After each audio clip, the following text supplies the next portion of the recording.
analysts. Eric Robertsen is here. He's Global Head of Research and Chief Strategist at Standard Chartered Bank. He's live for us in Dubai. And Eric, who better to help us understand this avalanche, this slew of central bank decisions that we will be getting this week? What are you telling clients ahead of some of these key risk events, and what's your mood on the markets right now? Risk coming back, but no returns guaranteed, I guess.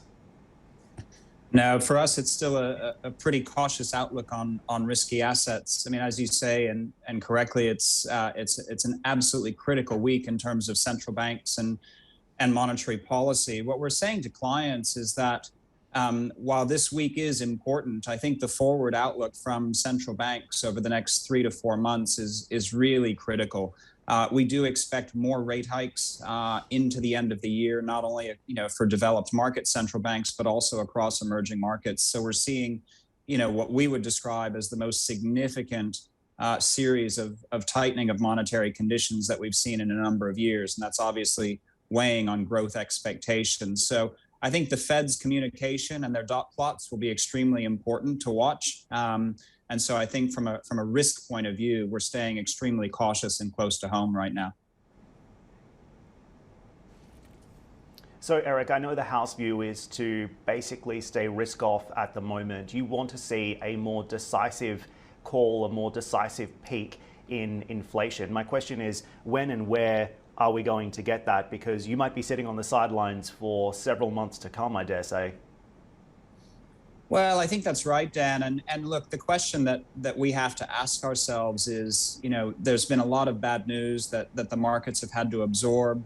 A lot of that information is well known. So you could say that this bad news is in the price. What has kept us on the sidelines, as you point out, is this idea that inflation has been expected for a number of months now to retreat and just stays at very elevated levels. And again, it's not just the US, but it's across Europe, it's across UK, and a number of emerging markets. The other challenge that we're facing is that financing conditions for consumers are extremely elevated. Mortgage rates in the United States are up over 300 basis points this year.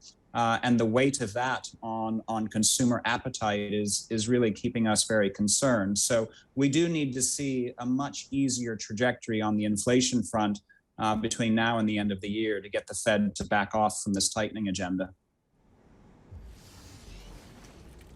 We've spoken in the past about prospects for a recession in the United States. Do you think a recession is the price that the US Federal Reserve will have to pay in order to tame inflation in the United States? Because it's just so interesting to see probability of a harder, faster hike continuing to increase. Calls for a 100 basis point hike from the Fed also really emerging and becoming central here. Probably unlikely at this point, but interesting to see that magnitude of hike coming forward now.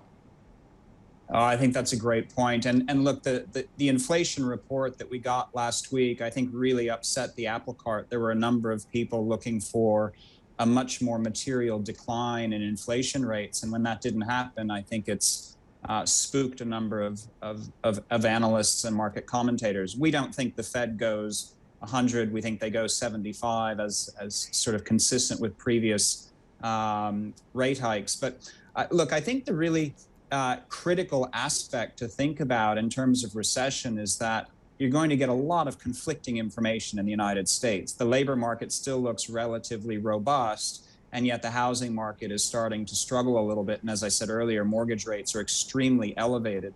So you have this tug of war.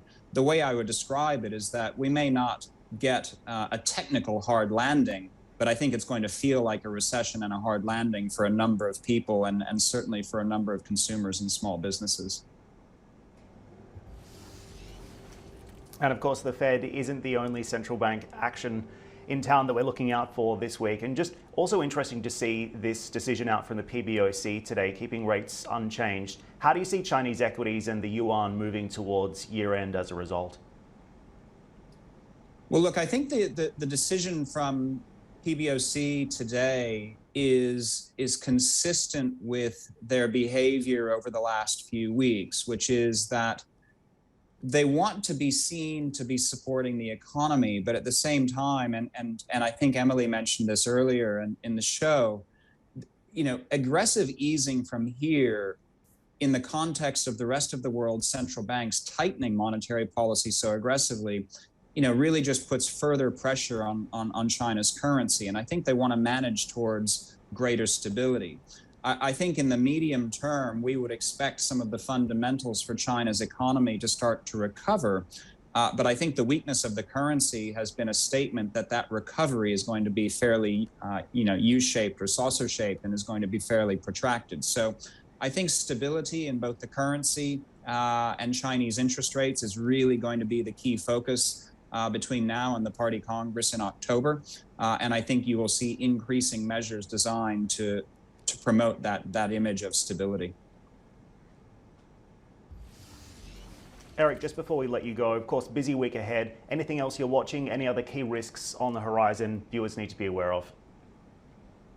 Yeah, sure. Look, I think that's something that's come off the boil a little bit is the energy markets. I mean, obviously, WTI and Brent are well off their highs and now below $100 a barrel. Natural gas prices in Europe have also come off of their highs. We're getting into a bit of a tricky period because the U.S. has been selling oil from the Strategic Petroleum Reserve. That should come to a conclusion, and you may see increased demand from the U.S., from Europe to start, rebuilding strategic stockpiles. You mentioned earlier on the show that perhaps the UAE is going to offer increased supply to Germany. But I think as we get into the winter months and we see how cold the early part of the winter is going to be, watching how energy prices react between now and year end is going to be a key risk factor for financial markets. Yeah, absolutely. It's something we continue to look at and will continue to discuss. Eric, always appreciate your analysis on this busy week for markets. Thanks for joining us. That's Eric Robertsen of Standard Chartered Bank.